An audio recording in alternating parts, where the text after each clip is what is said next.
ay hango sa totoong buhay. Karanasan ito ni Badjo. Taong 1971, Sagbayan, Bohol. Itong mga panahong ito, kasalukuyang nakatira ang pamilya ni Badjo sa Sagbayan. Namuhay sila roon ng payapa at masaya. Kahit hindi gaanong karangyaan ang kanilang pamumuhay, nagagawa nilang makontento sa mga simpleng bagay. Dahil sa mabuti nilang pakikitungo sa kanilang mga kapitbahay, kaya marami sila noong naging kaibigan. Halos lahat sila sa baryong yon ay nagtutulungan sa kung anuman ang kanilang mga suliranin sa kanilang mga pamilya. Isang araw, habang abala itong si Badjo sa pagtitiak ng kahoy, bigla niyang napansin ang dalawang dayo sa kanilang lugar na naglalakad. Nakasuot yon ng kakaibang kasuotan na para bang malayo ang pinanggalingan ng mga ito. Nang masipat yon ng kanyang mga kapitbahay, ay halos sumunod ang kanilang pagtingin sa dalawang panauhing naglalakad. Nang tuluyan na itong makalayo sa tahanan nila Badjo, agad din naman siyang lumapit sa isa nilang kapitbahay upang magtanong. "Manay Linda, sino yung mga yon?" tanong ni Badjo. "Anak yun nila Remedios, Badjo. Galing Mindoro," sagot naman ni Manay Linda. Nang marinig ito ni Badjo, ay halos hindi niya magawang makapaniwala sa kadahilanang ang buong akala niya noon kay Ginang Remedios ay hindi pa nito nagagawang magkaanak dahil sa napakagandang hubog ng pangangatawan nito. Kahit medyo may katandaan na noon si Remedios, di pa rin maipagkakailang isa ito sa mga hinahangaang babae sa kanilang lugar. Ang ipinagtataka lamang noon ni Badjo ay kung papaano nagkaroon ng anak si Remedios sa malayong lugar na kung saan pahirapan pa noon ang mga sasakyan, lalong-lalo na sa pagtawid sa karagatan. Marami noong sumasagi sa kanyang isipan, subalit ang lahat ng ito ay haka-haka lamang. Ilang oras pa ang lumipas, ninais naman nilang bumalik na sa kani-kanilang mga inumpisahang trabaho. Si Badjo noon ay nagmamadali na sa pagtitiak ng puno sa kadahilanang malapit nang sumapit ang 12:00. Yun ang magiging panggatong nila upang makapagluto ng kanilang makakain. Habang sila ay kumakain, hindi nila maiwasang mapag-usapan ang tungkol sa dalawang anak ni Remedios. Dala ng kuryosidad noon ni Badjo, ninais niyang alamin sa kanyang mga magulang ang rason sa pagkakaroon ng anak nito. "Badjo, huwag kang maglalalapit sa dalawang yon, ha? Tandaan mo, hindi natin kilala ang mga yon dahil sa ito'y mga dayo. Iwasan mo rin makipag-usap kay Remedios nang sa gayoy wala tayong maging problema," wika ng kanyang ama. Nang marinig ito ni Badjo, ay hindi na niya nagawa pang sumagot sa sinabi ng kanyang ama. Kung tutuusin, hindi naman talaga siya interesado sa dalawang yon, bagkus ay nais lamang niyang malaman ang tunay na pagkakakilanlan ng mga ito. Sa pagsapit ng 3:00 ng hapon, agad din namang tumungo si Badjo sa altar ng kanilang bahay upang magrosaryo. Nakagawian na kasi nila yon sa kanilang tahanan magmula noong sila'y bata pa. Kahit gaano sila kaabala noon, meron pa ring isang kaanib ng kanilang pamilya ang nagkakaroon ng oras upang kausapin ng Panginoon. Nasa paniniwala kasi noon nila Badjo na dinidinig ng Diyos ang kanilang mga panalangin kapag ginawa nila ito sa 3 oras ng hapon. Matapos niya noong makapagrosaryo, agad din naman siyang lumabas ng kanilang bahay upang magpahangin. Nadatnan niya noon ang maliit niyang kapatid na abala sa paglalaro, kaya ninais na lamang niyang manood sa mga ito. Ilang minuto pa ang lumipas, biglang lumapit sa kanya ang kanyang ama at nagwika ng, Jo, may ginagawa ka ba? Wala naman ho, tay. Bakit ho? Samahan mo nga ako sa bayan. Sasalok tayo ng tubig. Ubus na kasi yung inumin natin. Nang marinig ito ni Badjo, agad naman siyang tumayo sa kanyang pagkakaupo upang kunin ang lahat ng lalagyanan ng kanilang mga tubig. Matapos nilang maisaayos ang mga sisidlan, agad din naman silang naglakad patungo sa baryo. Bale, meron sila noong daladalang ulay upang magawa nilang pagtulungan ang sisidlang punong-puno ng inuming tubig.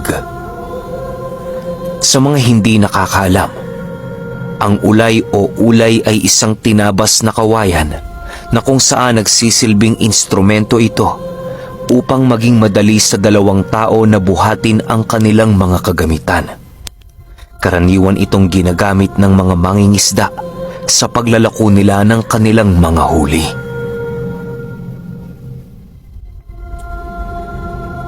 Nang makarating sila sa sentro ng baryo, agad din naman nilang tinungo ang isang lumang poso upang mag-igib. Marami noong nakapila kung kaya't matyagang naghintay ang mag-ama sa kanilang oras ng pag-iigib.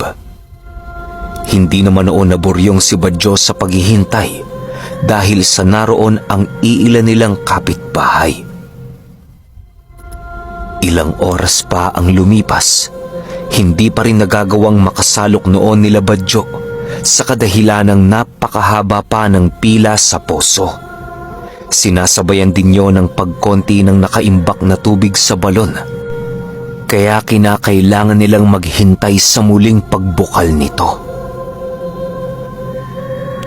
Habang nakikipag-usap doon si Badjo, bigla naman silang natigilan nang dumating ang dalawang dayo kasama si Aling Remedios. Sa pagsilay dito ng mag-ama, agad naman nilang napansin ang pagiging iritable ng mga ito na para bang merong hindi kaaya-ayang nangyari sa kanila. Aling Remedios, eto na ba yung mga anak mo galing Mindoro? Tanong ng isa nilang kapitbahay. Oo, sila nga. Bakit? Sagot naman ni Aling Remedios. Ay, wala ho. Nagtatanong lang ho. Matapos nilang makapag-usap, agad din namang naglakad ang mga ito papalapit sa poso. Dahil sa mga narinig noon ni Badjo, hindi niya naiwasang magkaroon ng konting galit sa mga ito. Tay, ganyan ho ba talaga ang tabas ng dila niyang si Aling Remedios? Tanong ni Badjo sa kanyang anak. Hayaan mo lang yan, anak. Ganyan talaga yan. Masyadong mapagmataas sa kanyang kapwa. Sagot naman ng kanyang ama. Nang marinig ito ni Badjo, ninais na lamang niyang manood sa kanyang mga nakikita. Ilang minuto pa ang lumipas, bigla na lamang siya noong napatayo sa kanyang kinauupuan nang masipat niyang sinipa ng isang anak nito ang galong nakasalok sa poso. Hoy! Di naman yata tama yan. Galit na wika dito ni Badjo. Kasabay ng pagwika nito ay ang dahan-dahan naman niyang paglapit sa dalawang dayo upang ito ay kumprontahin. Nang makalapit na siya sa mga ito, ay nagwika naman ang isa sa mga dayo ng, Huwag kang makialam. Hindi mo naman to lalagyan ah. Nang marinig ni Badjo ang sinabi nito, doon na nga tuluyang uminit ang kanyang ulo. Halos hindi na niya noon napigilan ng kanyang sarili na siyang naging sanhi upang magawa niyang sapakin ito. Nang makita naman ito ng kanyang ama, dali-dali siya nitong nilapitan upang pigilan. "Dahan-dahan ka sa sinasabi mo, ha? Dayo ka lang rito!" Wika ni Badyo habang patuloy siyang inaawat ng kanyang ama. Nang marinig naman ito ng lalaki, ngumisi lang naman ito sa kanya habang patuloy na lumalayo sa kanilang kinaroroonan. Hindi naman nagawa noong umimik ni Aling Remedios na para bang wala itong pakialam sa kanyang mga anak. Nang maramdaman ng kanyang ama ang pagtaas ng tensyon sa paligid, ninais na lamang nitong iuwi na muna si Badyo sa kanilang tahanan. Pagdating nila sa kanilang bahay, ay matinding pangaral at sermon ang tinanggap ni Badyo. Badyo, ba't ka ba ganyan? Hindi ka namin pinalaki upang maging isang basagulero. Tandaan mo, Badyo, hindi kinalulugda ng ama ang sino mang taong mapanakit sa kanyang kapwa. Wika ng kanyang ama. "Pasensya na ho kayo, tay. Nadala lang ho ako," sagot ni Badyo. Habang patuloy siya nitong pinapangaralan, tanging pakikinig lang naman noon ang ginawa ni Badyo. Aminado din naman kasi siyang nagkasala siya sa kadahilanang hindi niya napigilan ang kanyang sarili. Di ba, Badyo? Sinabi ko sa iyo noong nakaraan na iwasan mo ang dalawang dayo na yan. Mas mainam kasing hinahayaan mo na lamang sila sa nais nilang gawin doon sa poso upang hindi na kayo nagkagulo. Wika ng kanyang ama. Dagdag pa nito na kaya wala ni isang kababaryo nila ang may lakas ng loob na kausapin o bastusin si Aling Remedios sa kadahilanang kuno-kuno din itong bantog na mangkukulam sa sagbayan. Marami na noong nagpatotoo ng haka-hakang ito, kaya pinangingilagan talaga si Aling Remedios sa kanilang baryo. Matapos nila noong mag-usap, ay halos hindi magawang makapagsalita ni Badyo dahil sa kanyang mga nalaman. Animoy noong punto ding yon, nakaramdam siya ng kakaibang takot sa kanyang katawan dahil sa ikinuwento ng kanyang ama tungkol sa babaeng kuno-kunong mangkukulam. Ayon kay Badyo, na marami na umanong pinahirapan noon si Aling Remedios sa kabilang baryo dahil lamang sa natipuhan niya itong saktan at kitila ng buhay. Marami din naman noong nagtangkang albularyo na humuli sa kanya. Subalit, lahat ng mga ito ay nagagawa niyang patayin gamit-gamit ang kanilang mga ipinapalipad hangin. Nagagawa kasi noong maibalik ni Aling Remedios ang mga usal ng albularyo sa kadahilanang mahina ang nagiging puder ng mga ito sa kanilang katawan.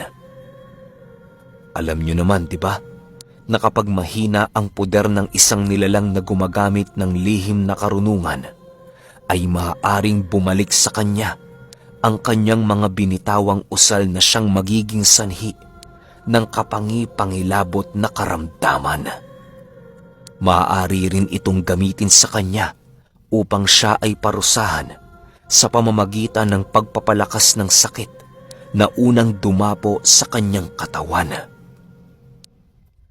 Kaya kinakailangan ng 49 na araw sa pagpopoder upang masigurong ito ay malakas at hindi ka magagawang balikan ng iyong mga tangan-tangang usal at matinag ng mga nilalang na nasa panig ng kaliwa.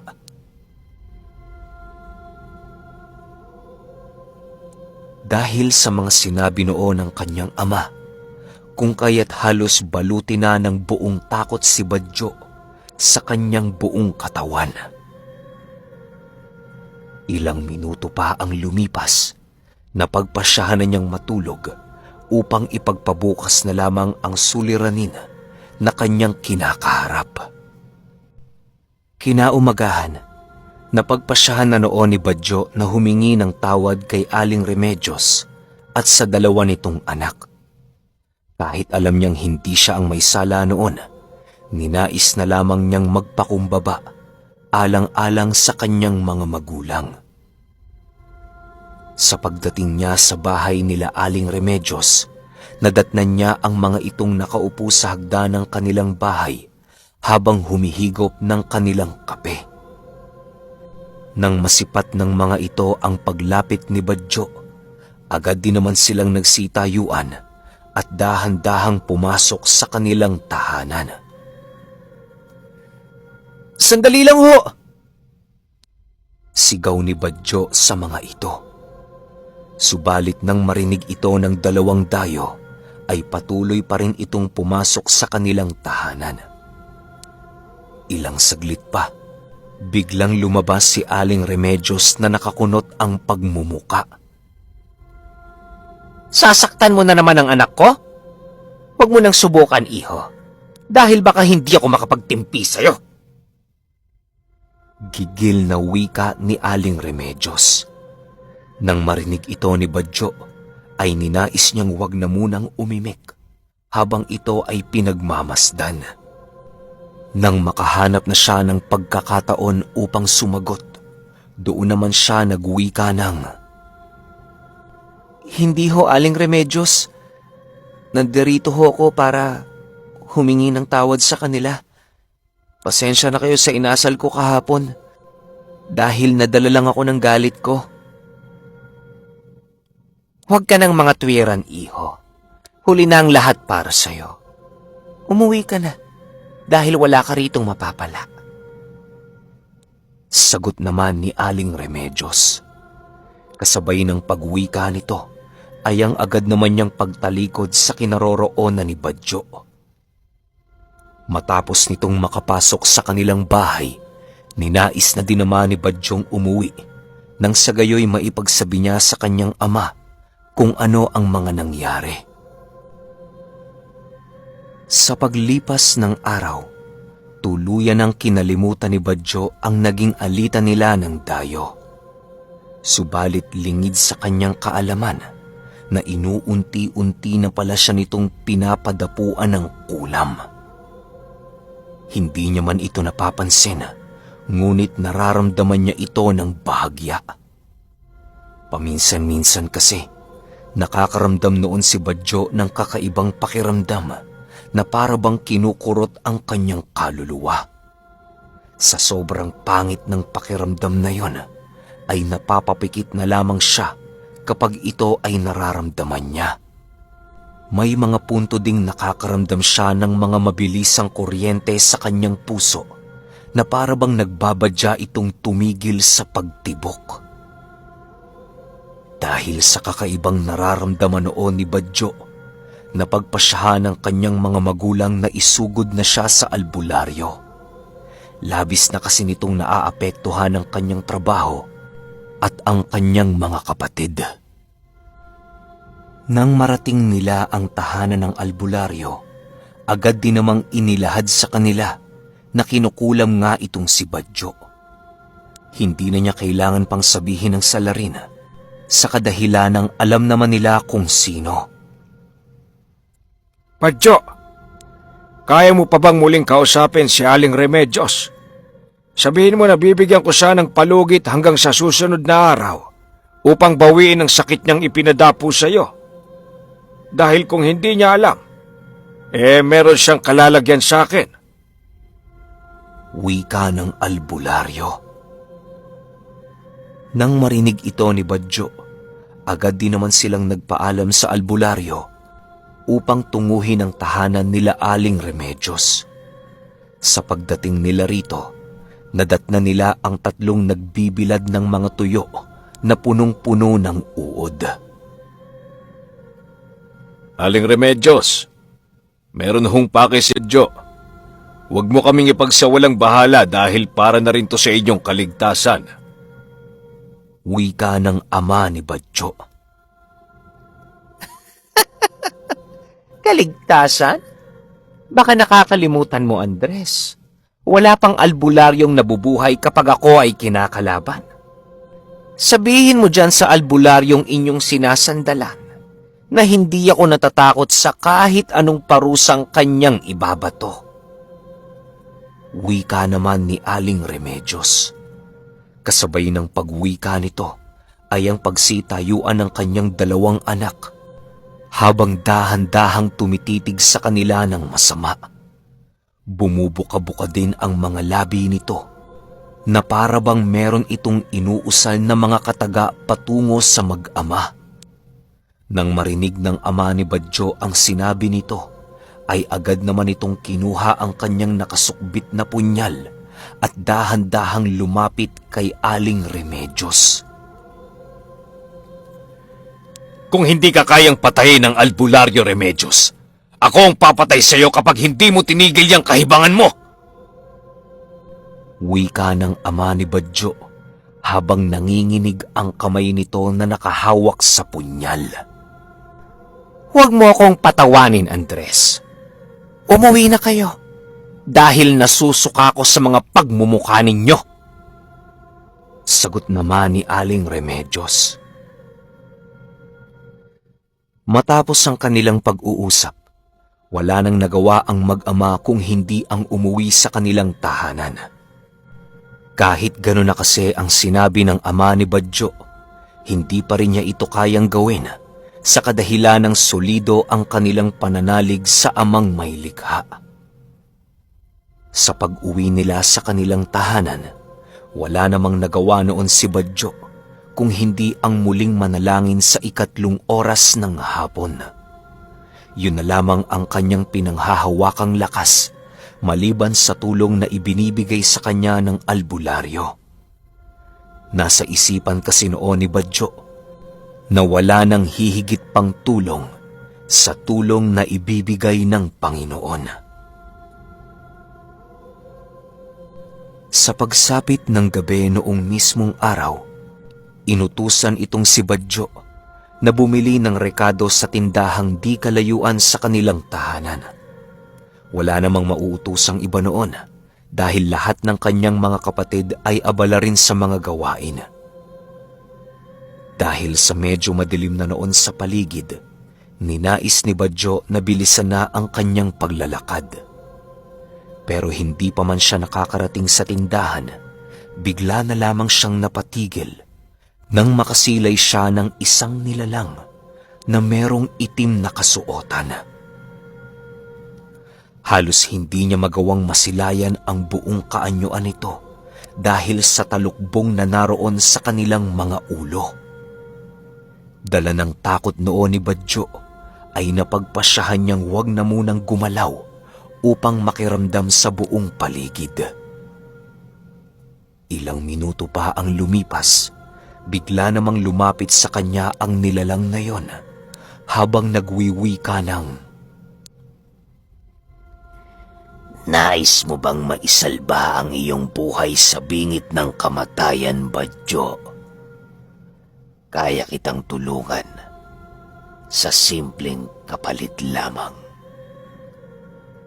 Sabihan mo ako, Badjo, at papatayin ko para sa iyo ang demonyong gumagambala sa iyong katahimikan. Bibigyan kita ng walang sukat na kapangyarihan at kayamanan upang mapangibabawan mo ang iyong uri.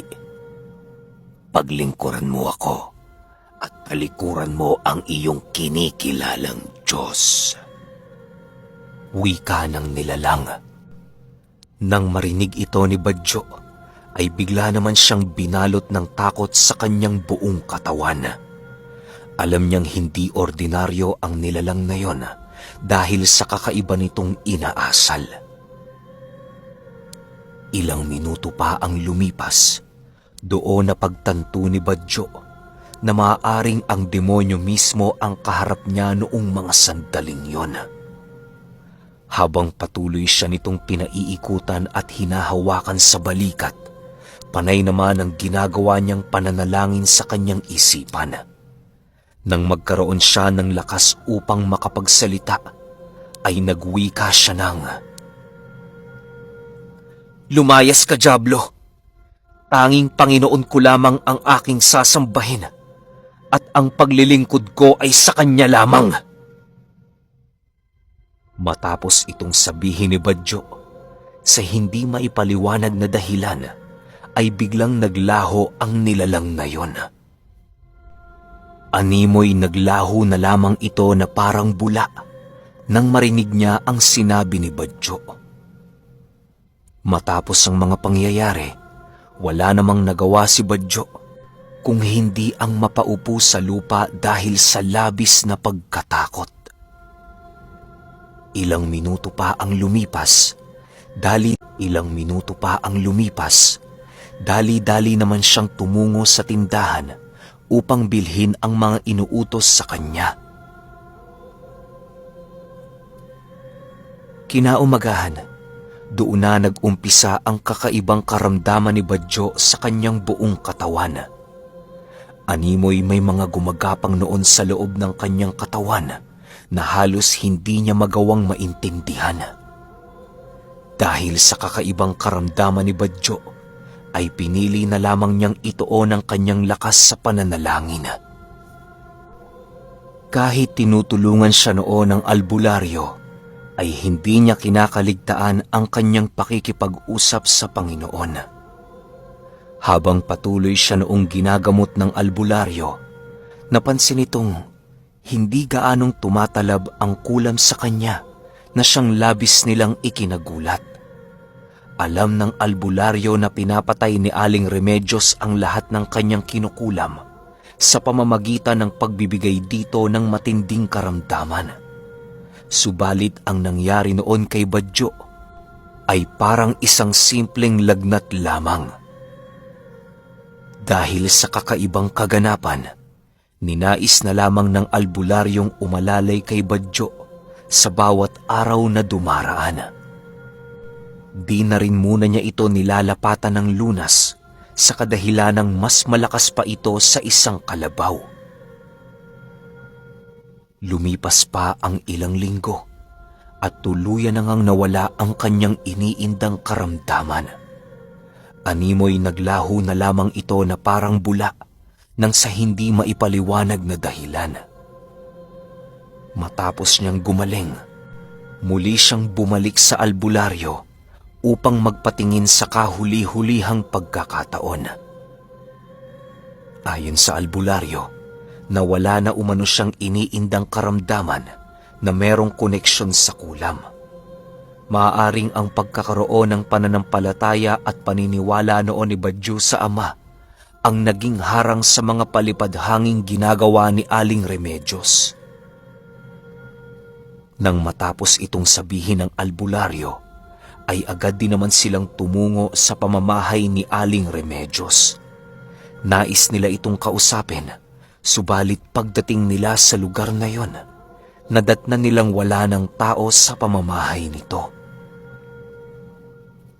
Maaaring lumipat ngayon ang lugar, gawa ng natalo ito sa kanilang baryo. Para kasi sa mga mangkukulam, isang kahihiyan ang pagkatalo sa isang ordinaryong nilalang na walang ginagamit na kahit ano upang protektahan ang kanilang sarili. Maaari din kasing parusahan ng demonyong kanyang pinagkukuhanan ng kanyang lakas dahil sa kanyang kabiguang maisakatuparan ang nais nito. Magpahanggang sa ngayon, wala nang naging balita sila Badyo patungkol sa kinaroroonan nila Aling Remedios. At kahit nasa katandaan na itong si Badyo ngayong pangkasalukuyan, hinding-hindi niya pa rin makakalimutan ang minsan niyang naging karanasan noong naging biktima siya ng bantog na mangkukulam sa Bohol.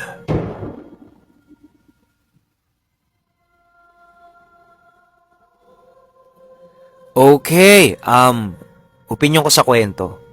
Alam ko yung Aling Remedios, gamot yun sa ubo eh. Tama ba? Gamot sa ubo o hika, yung Aling Remedios. Di ko alam naman kukulam pala si Aling Remedios. Hindi, puwera biro. maganda talaga, solid yung kwento na to. Isa na namang magandang patunay na, alam nyo yun, kung meron kayong gustong mangyari, meron kayong gustong mawala, gusto nyo gumaling sa sakit, lahat parang nasa isip lang eh. Pero syempre, sasamahan din natin ng matinding panalangin na nanggagaling sa puso natin. Kapag meron ka ng combo na yun, malamang kahit anong sakit pa yan, talagang gagaling yan kasi gagawa talaga ng milagro si Lord para tulungan ka. Tapos nararamdaman niya na talagang hirap na hirap ka na. Yung alam niyo yung dasal na hindi niyo siya sinisisi kung bakit kayo nagkaganon. Yung alam niyo na ginawa ni Lord sa inyo yon para lumapit kayo sa Kanya. Siguro kasi nakakalimot na kayo. Yung mga ganong bagay. Yung kausapin niyo siya, yung heart-to-heart talk. Sobrang laking bagay nun. Di na kailangan ng sign of the cross. Yung magsisimula ka pa. Yung may mga English pa. Yung casual na usap. Basta galing talaga sa puso. Tas alam mo kung sino yung kinakausap mo. Sobrang powerful na yun. Maniwala kayo sa akin, tested and proven na yan. Pero kayo, kung may opinion kayo sa kwentong ito, i-comment nyo lang sa baba. Yun lang. Hanggang sa susunod na kwento. Salamat.